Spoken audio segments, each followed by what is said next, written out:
मध्य प्रदेश की राजनीति से आज की सबसे बड़ी खबर दतिया से है। जिस चुनाव को बीजेपी अपनी प्रतिष्ठा की लड़ाई मान रही थी, उसी चुनाव में हार के बाद पार्टी ने ऐसा फैसला लिया है जिसने पूरे प्रदेश की राजनीति में हलचल मचा दी है। बीजेपी ने दतिया का पूरा जिला संगठन भंग कर दिया है। जिला अध्यक्ष से लेकर जिला कार्यकारिणी, मंडल मोर्चा, प्रकोष्ठ और विभाग सभी इकाइयों को तत्काल प्रभाव से भंग कर दिया गया है। साथ ही जो हार का कारण है उसकी जांच के लिए समीक्षा प्रक्रिया भी शुरू कर दी गई है। लेकिन सवाल यह है, क्या यह सिर्फ एक चुनावी हार की कार्यवाही है या फिर इसके पीछे संगठन के भीतर चल रही खींचातान और कथित भीतरघात की कहानी छुपी हुई है? आइए पूरी खबर को समझते हैं। सबसे पहले चुनाव परिणाम पर नजर डाल लेते हैं। दतिया विधानसभा उपचुनाव में कांग्रेस उम्मीदवार घनश्याम सिंह ने बीजेपी उम्मीदवार आशुतोष तिवारी को लगभग 6016 वोटों से हराकर सीट जो है बरकरार रखी। यह सीट पहले कांग्रेस के पास थी और उपचुनाव के बाद भी कांग्रेस ने इसे अपने कब्जे में बना रखा है। इस हार के तुरंत बाद बीजेपी नेतृत्व ने संगठन पर बड़ा एक्शन लेते हुए पूरे जिला का संगठन भंग कर दिया है, आदेश जारी कर दिया है। साथ ही यह भी कहा है कि हार के कारणों की गहन समीक्षा की जाएगी। अब सवाल यह है कि आखिर हार इतनी बड़ी क्यों मानी जा रही है? दरअसल चुनाव से पहले ही दतिया बीजेपी में टिकट को लेकर भारी अगर ये कहें भीतरघात सामने आया था।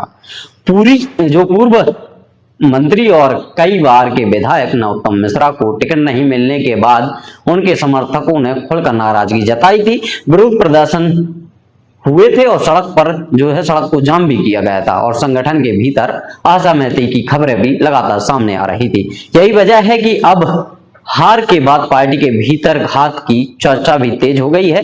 कई रिपोर्टर्स के जो दावा किया गया है कि बीजेपी नेतृत्व संगठन के अलग अलग स्तरों की भूमिका जो है उसकी समीक्षा कर रही है और यह पता लगा रही है कि आखिरकार चुनावी रणनीति कहां से कमजोर हुई है।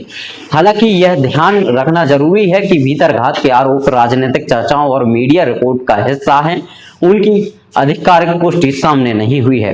अब राजनीतिक संदेश का भी जो बात कही जा रही है उसकी भी बात कर लेते हैं। क्या राजनीतिक संदेश भी निकला हुआ है? दतिया उपचुनाव सिर्फ एक सीट का चुनाव नहीं था, इसके आने वाले विधानसभा चुनावों से पहले दोनों दलों की ताकत की परीक्षा मानी जा रही थी। कांग्रेस के लिए यह जीत जो कार्यकर्ताओं का मनोबल बढ़ाने वाली मानी जा रही है, जबकि बीजेपी के लिए यह संगठन और परिणाम पर नए सिरे से काम करने की संकेत भी माने जा रहे हैं। अब सबसे बड़ा सवाल उस पे भी हम चर्चा कर लेते हैं क्योंकि जानना जरूरी है। दतिया हार हुई है और दतिया हार के बाद बीजेपी लगातार कार्यवाही में जुट गई है। क्या सिर्फ जिला संगठन बदल देने से हालात बदल जाएंगे या फिर पार्टी के बूथ स्तर से लेकर टिकट चयन तक पूरी रणनीति पर दोबारा विचार करना पड़ेगा? इसका जवाब आने वाले महीनों में ही मिल सकता है।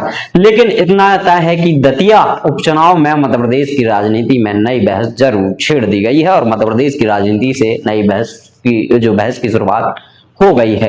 आपकी राय क्या है, हमें कमेंट सेक्शन में बताइएगा। क्या बीजेपी की हार की सबसे बड़ी वजह संगठन था, उम्मीदवार चयन था या फिर जो स्थानीय मुद्दे थे? अपनी राय हमें कमेंट बॉक्स में जरूर बताइएगा। आपको अगर ये विश्लेषण पसंद आया हो तो हमारे चैनल को फॉलो कर लीजिएगा। यूट्यूब पे देख रहे हैं तो सब्सक्राइब कर लीजिएगा। मिलते हैं किसी और वीडियो में, तब तक के लिए आप सभी को नमस्कार। मेरा नाम था सतीश और वीडियो अंत तक देखने के लिए आप सभी का शुक्रिया।